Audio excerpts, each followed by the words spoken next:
I recently had a problem with my home air conditioning system where this zone would run the fan even when the fan said it was idle. So if you go into equipment status, it would run the fan even though it says clearly here that it's idle and that the system is not actually on.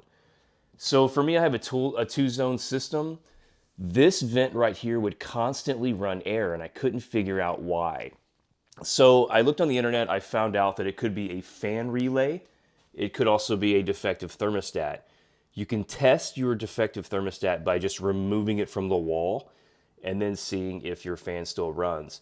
But let me show you what fixed it for me. It ended up being this fresh air controller that I have right here.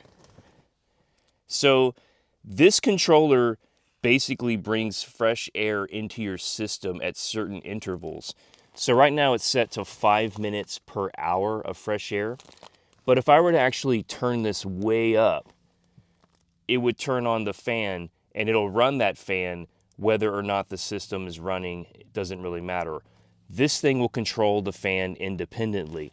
So if you find that your fan is always running, you need to turn this down. So if you find that your home AC is running the fan, even when the zone is not calling for air, then check to see if you have one of these controllers.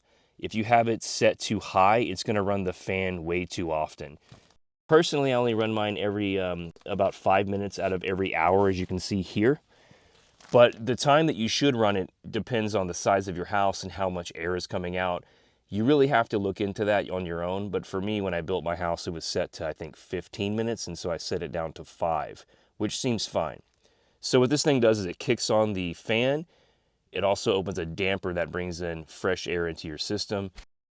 Before you call someone and spend a bunch of money, you should look and see if you have one of these controllers. And if you do, give this a shot. Hope that helps you. Thanks for watching. Bye-bye.